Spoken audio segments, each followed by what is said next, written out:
bêta, j'étais super contente parce que sur 4 bêtas, il y en a 3, elles m'ont remonté exactement les mêmes points. Donc je sais mais là c'est parfait parce que du coup, tu sais, surtout les gens qui se connaissent pas des fois, des améliorations que j'ai tout de suite pris parce que j'ai dit c'est bon, je suis... T'es sûre que c'est ok. Et là tu sais que tu vas juste améliorer ton roman en fait. Et que, tout de suite, hop, ça donne un petit... En plus, des fois, c'est des trucs que dalle à rajouter ou à enlever. Deux, trois scènes un petit peu étoffées, un peu plus de sentiments sur un personnage en particulier. Ça t'améliore en fait à chaque roman, du coup, t'améliores ta plume, quoi. En fait, c'est débile de se priver de ça. Tu gardes ça en tête pour le prochain roman, tu te dis, ok, donc ça, c'est un point, je sais que je suis pas trop forte, c'est un de mes points faibles, je vais mettre vraiment l'accent dessus sur le prochain. Je sais qu'il est participe présent. Bah après il y a le fond et la forme, tu vois, il y a des trucs, même sur le fond...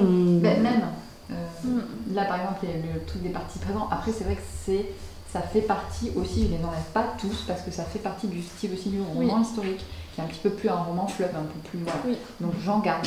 C'est clair que quand même il les a pointés sur le tableau, j'ai fait ah oui quand même. En fait, mais du coup j'ai gardé ça en tête pour le prochain. Ça c'est une technique de bêta lecture qui est juste ouf, c'est quand tu commences à avoir un problème récurrent, un problème de mais, un problème d'adverbe, un problème de participe présent dans ton cas, tu leur attribues une couleur qui leur est propre et tu les surlignes tous.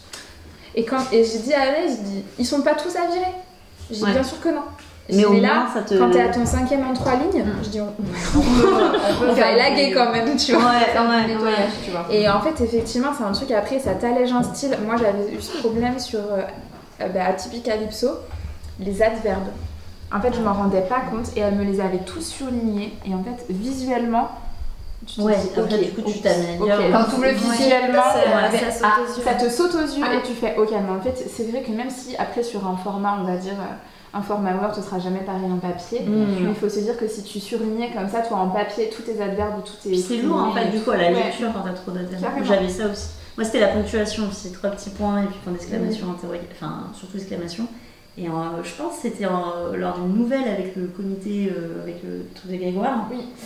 Et en fait, je me suis rendu compte à la bêta que je faisais beaucoup trop de points de suspension et de points d'exclamation. Et qu'en fait, maintenant, j'essaye d'y faire plus attention. Mais ça, c'est un truc, si on te le dit pas, tu le vois pas en fait. Et c'est pour ça que c'est hyper important que les personnes qui font la bêta, moi en tant que bêta, et j'aime qu'on le fasse pour moi, oui, c'est ça. On te pointe vraiment un truc qui les a gênés. Parce que te faire une bêta où on va te dire mais c'était vraiment génial. Tu devrais rien changer. Mais tu te dis ok. Moi je trouve que non, mais je pense que c'est même pas crédible. Quelqu'un qui te dit qu'il n'y a rien à changer. Surtout quand tu lui donnes un premier jet ou une version que tu as à peine relue au fur et à mesure. Je fais un coup d'un petit document puis j'envoie. Moi je passe même pas un coup d'un petit document. Qui est plus très active, on va dire. Et qui étaient ensemble avant. Qui sont sortis ensemble. C'est qui ces gens? Des noms. Tu couperas, Noah. Oui, je mettrai bip. Attends, je fais un petit zoom sur ton visage avant que la révélation. Elle lâche tout.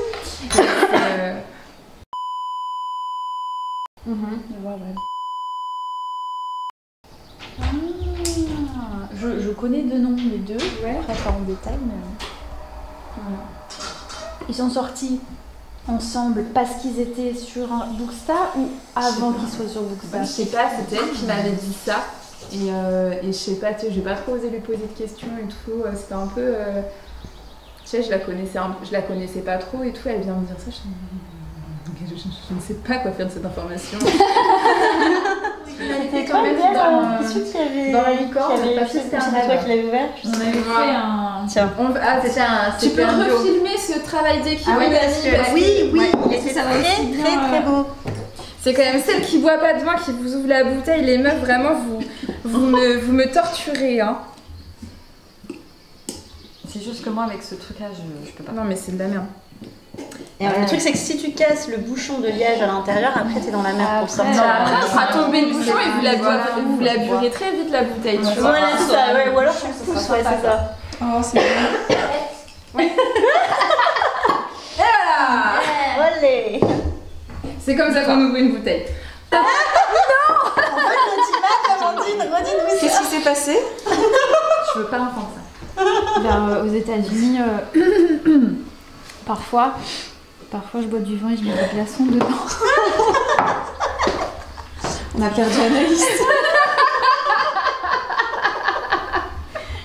Du vin rouge. Non, plutôt du rosé, des trucs d'été. Vin mais blanc, rosé, ça va. Rosé, ça passe si tu bois. C'est le rouge que tu peux pas mettre des glaçons dedans. Il y a quand on est en confession, moi en Espagne j'ai bu Coca-Cola. Non, bah non. J'étais pour. J'avais même pas à m'imaginer. Ah, mais ça doit être dégueu. Ah non, Alors le vomir. Ils adorent ça.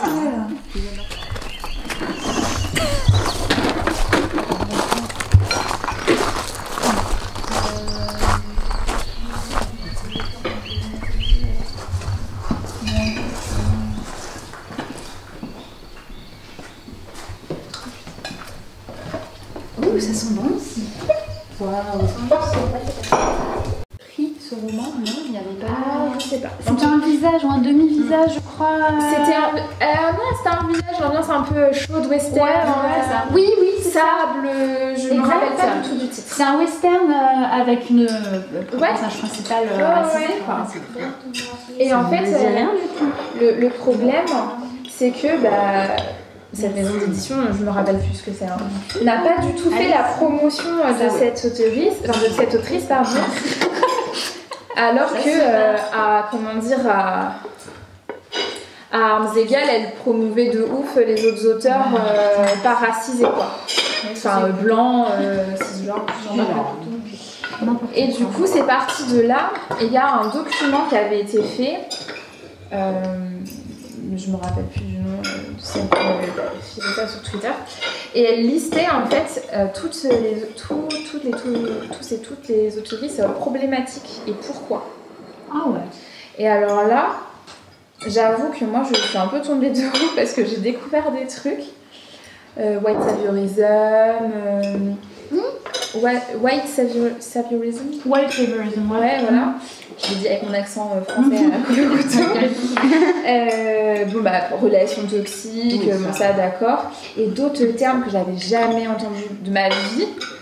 Normalement, le validisme, sur les personnes handicapées. Ouais, par exemple. ableism, on dit en anglais, ouais. Et la liste, en fait, c'est quasiment tous les autoristes que tu trouverais en tête de gondole, en fait. Marissa Meyer, la Jennifer Amantou, Sarah Dimas. Oh, il y en avait une sacrée palanque. Après, la toxicité dans la romance, tu peux très très vite dire que c'est toxique. Non, mais c'est un fonds de commerce de certains romances. Oui, finalement, ça me semble évident. Se taper une même le Henry Toulover, à la limite, tu peux dire tiens, c'est ça. parce qu'au début c'est ennemi, donc il y a forcément quelque chose. Verbalement, quelque chose, c'est dur quoi. Ouais, c'est ça. Et je me dis, je sais pas, entre se taper un extraterrestre, est-ce que c'est toxique? La question est ouverte. Et après, je me pose la question. Est-ce qu'en tant que lecteur, est-ce qu'on est capable quand même de faire la différence entre le fictif et le réel? Non, je suis d'accord avec toi. Ouais. Peut-être qu'il y a des gens qui aiment, c'est comme le porno quelque part, tu cherches à séparer casser le truc, tu cherches des trucs justement un peu tabous. Et je me demande que il y a des jeunes filles influençables, est-ce que ça met des mauvaises idées dans les mauvaises têtes, ou alors faut mettre de l'avertissement de contenu ou interdire. Mais je trouve que après il y a la cancel culture qui est pour moi très justifiée dans certains cas, mais dans d'autres je me dis que après voilà, moi j'ai pas lu les ouvrages en question donc c'est vrai que je ne me prononcerai pas là-dessus, mais c'est vrai qu'aujourd'hui on est quand même dans un mouvement sociétal, en tout cas je l'espère, de plus de bienveillance et plus de diversité, d'acceptation, de la diversité, de l'acceptation de soi, de l'acceptation de la différence. Donc si vraiment il y a des passages qui sont très très très gênants, mais dans ce cas-là effectivement un avertissement de contenu, un trigger warning ou ce genre de choses peut suffire à prévenir les gens ou à dire alors après, j'aimerais pas qu'on en arrive à l'extrémité de devoir systématiquement mettre un disclaimer en début de roman pour dire c'est un roman, c'est une fiction, ça ne reflète pas mes idées. Moi, si on devait me demander ça, oui, effectivement, mon personnage est un inquisiteur, il crame des gens et il torture d'autres. Je vais pas mettre un trigger warning ou un disclaimer pour dire. Oui, au bout d'un moment, c'est un inquisiteur au Moyen-Âge, tu sais quoi. Je suis pas une catholique. Si t'as envie de lire une petite romance contemporaine, tu choisis pas ça. Donc voilà, je trouve qu'il y a un juste milieu. S'il y a des abus, c'est clair qu'il faut le dire et le dénoncer. S'il y a des choses problématiques aussi.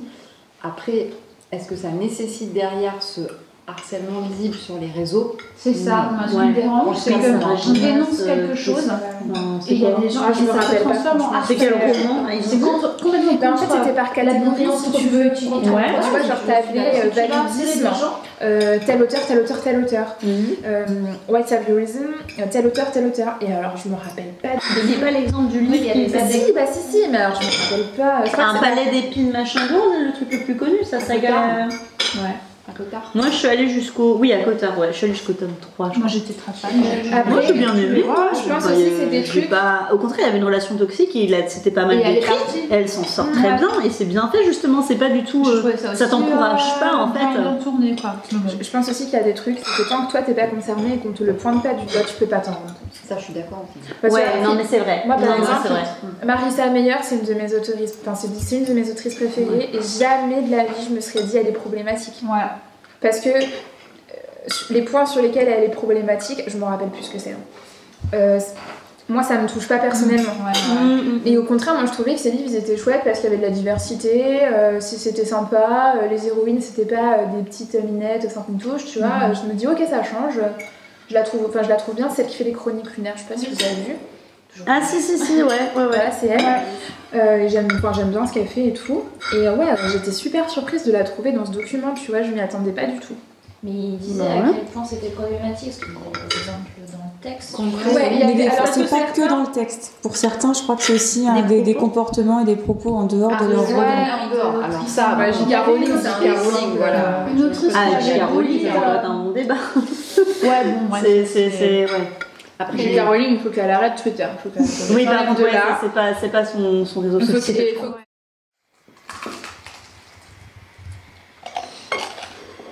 Qu'est-ce que tu fais? Tu fais des marque-pages. Oui, je fais des marque-pages. mais t'as déjà fini? Ouais, mais il manquera le verso. Il te manque le verso. Et la citation, du coup. Ah, mais vous avez un exemplaire avec vous. Ça, c'est beau.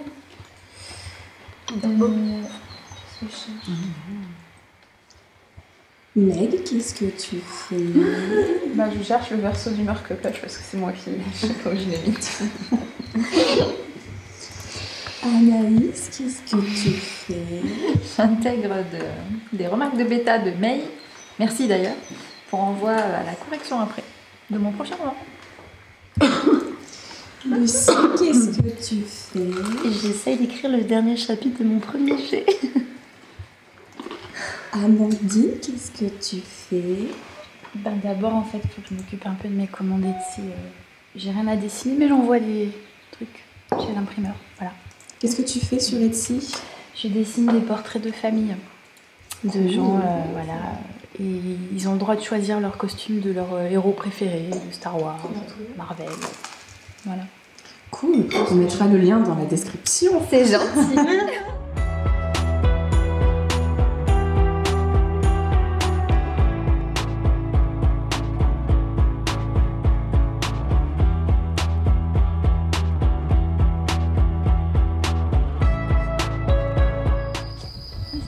Et franchement, ça rendait pas trop dégueu. Ouais, c'est pas mal. Et en fait, petit à petit, si tu veux, le jeu il vient. Je vais faire à chaque fois ça. C'est un jeu, c'est une simu. Non, mais le jeu il vient. Enfin, le mois. Ah oui, pardon, oui, d'accord. Il vient petit à petit, tu vois, mais c'est pas genre soudain on commence un chapitre et on commence. C'est vraiment distillé de façon. C'est ça.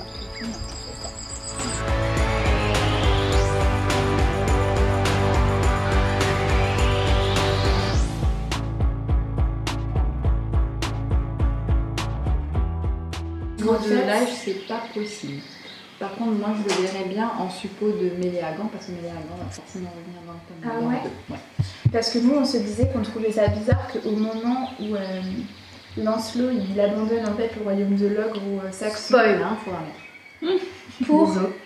Des os. C'est Kaamelott. Ouais, si vous en foutez, Honnêtement, je vais le regarder, mais j'aurais probablement les personnes qui garderont garderont là. Mais là, c'est le début du film, donc... Bah si, quand tu parles de Lancelot. c'est au début du film que Lancelot il abandonne le royaume de l'Anglo-Saxon. Ouais. Bah si, je crois. Bref. Et bah, le premier personnage à remarquer qu'il y a un changement, c'est lui. C'est le personnage de Judy Garland. Et en fait, on ne comprenait pas pourquoi dans le film, il y avait tous ces flashbacks d'Arthur quand il était jeune, enfant. Et en fait, on pense que ce serait l'enfant qu'il a eu avec la princesse. Ah oui, d'accord. Alors parce que dans la légende, Arthur n'a qu'un seul enfant, c'est Mordred, et c'est le fils qu'il a avec sa sœur. Voilà. Donc d'ailleurs à la toute fin de la série, du dernier épisode, elle vient le voir et elle lui dit alors qu'il est encore couché, est-ce que ça vous dirait de coucher avec moi? Ce à quoi il répond certainement pas, et elle lui répond, vous y viendrez un jour, croyez-moi, vous y viendrez. Donc la théorie principale de la fanbase, c'est celle-là. Donc dans le prochain tome, on devrait voir Mordred. Et lui, il n'a pas l'âge pour être Mordred. Par contre, votre théorie est sympa.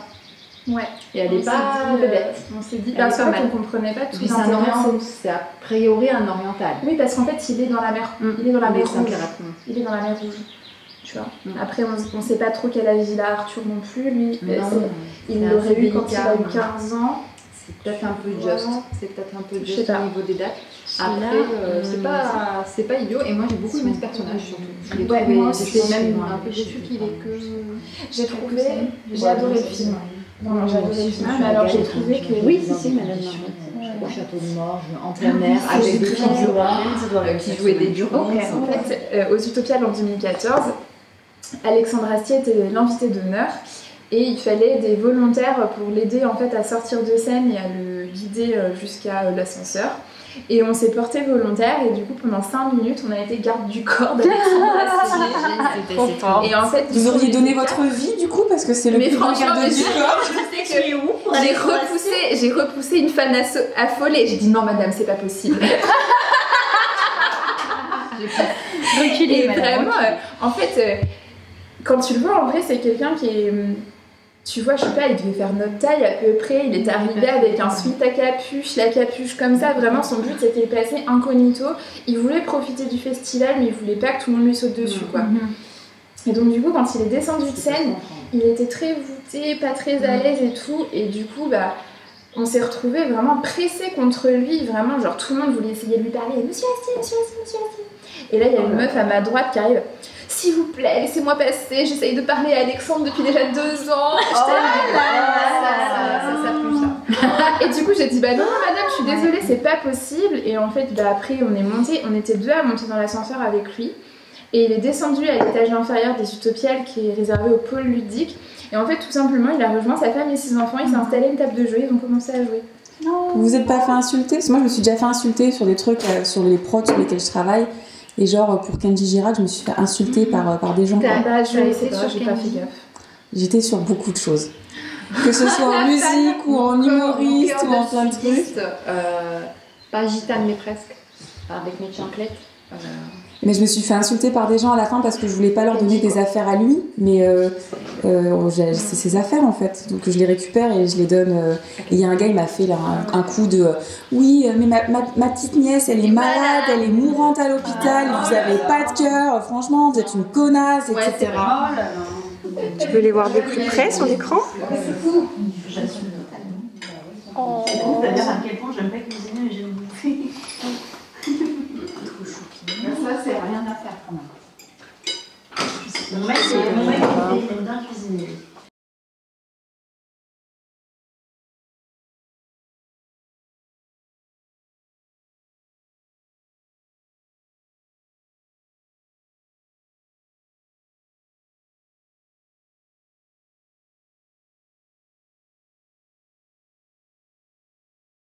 À la fois, c'est hyper...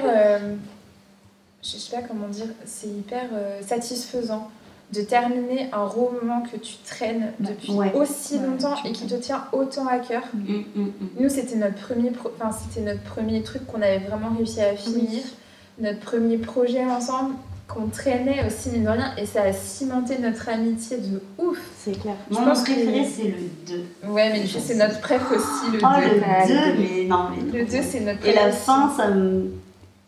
Mais tu sais que le 2 aussi, on l'a développé de ouf parce que sa première version au 2, elle devait faire 75K. Ben ça, vous avez bien fait de rajouter des trucs. Et on a rajouté plein de choses. On a rajouté des chapitres. Ouais. On a rajouté, je sais plus. Il y a tout un chapitre, toute une scène où à un moment donné, Syndra, elle fuit avec Dragal jusque dans la forêt là. Ouais. Cette scène-là, elle n'existait pas à la base. On l'a rajoutée après. Ouais, je m'en souviens. C'est vers la fin du 2. C'est vers la fin du 2. Où en fait, il se cache et il y a Riwalon, le père d'elle, qui les poursuit.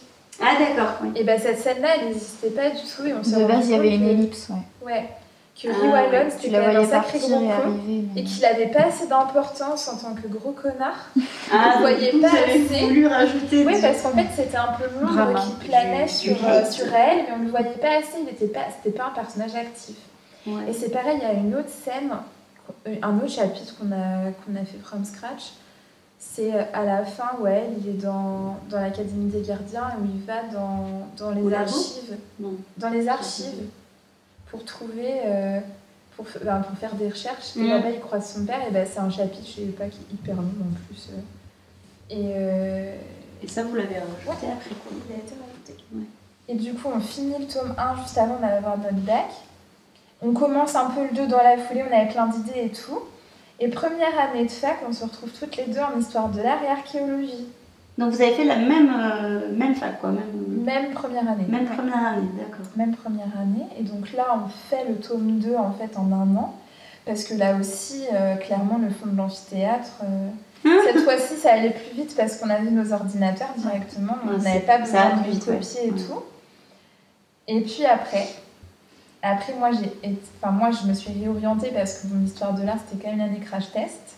Toi, t'as persévéré. Ouais, moi, Allez... Ah ouais, t'étais jusqu'au bout? Ouais. T'as fait quoi? T'as fait licence? Oui, juste la licence. C'est bon. Ouais. J'ai pris archéo en 3e année parce que tous les profs d'histoire de l'art, je les trouvais... Ils étaient bizarres. Archéo, ça doit être intéressant aussi. Mais... C'est très intéressant, mais c'est marche ou crève un peu. Ouais, et puis il y a au niveau des débouchés, après, je sais pas trop. Le prof d'histoire de l'art médiéval, c'était un peu alors j'ai vos copies. N'essayez pas de faire des phrases, vous n'y arrivez pas. Ah, quand même. Et ça fait plaisir. Moi, c'était mon prof de droit de la distribution, ça. J'ai vos copies. On va tout recommencer depuis le début. Et on va commencer par l'alphabet. Ah. Non, mais ça au moins, ça t'encourage. C'était vraiment mignon. Et ouais, du coup, on a été séparés. C'est pas dramatique non plus, on était quand même dans la même fac. Oui, les filles, on les a mis, on les a séparés d'un océan, quoi. On n'était pas dans la même salle pendant 3 heures par jour, c'était quand même horrible. C'était bizarre parce qu'on a été dans la même classe pendant toute notre scolarité depuis la 5e, sauf en seconde où on n'était pas ensemble. Mais en fait, on avait toujours été habitués. Mais moi, je veux savoir pourquoi vous vous détestiez en 6e. C'est elle qu'il faut nous demander. Quoi? En fait, elles se détestaient en 6e et elles sont devenues meilleures copines en 5e. C'est toi qui détestais Meg? Mais non, mais je sais même plus. On veut du drama. Je crois que tu traînais avec quelqu'un que j'aimais pas. Et du coup, association, tu vois. Je traînais avec... Ouais. Et... Non. Ouais. On a tenté, hein. Mais... Tu mettras des bips là. Mais elle habite à côté de chez moi maintenant. Enfin, sa mère, elle habite à côté de chez moi. Ah oui, c'est juste à la maison à côté. Du coup, je la vois passer et sa petite sœur et je fais... Bref. Non mais ça... Mais on n'était pas dans la même classe. Non. Et en 5e, on s'est retrouvés dans la même classe. Moi, j'ai arrêté de traîner avec ces filles-là parce que en même temps, en 6e, tu fais des choix de fréquentation différents. On s'est retrouvés dans la même classe et je sais pas, ça a matché. Ouais, on a parlé et tout. On a appris latin.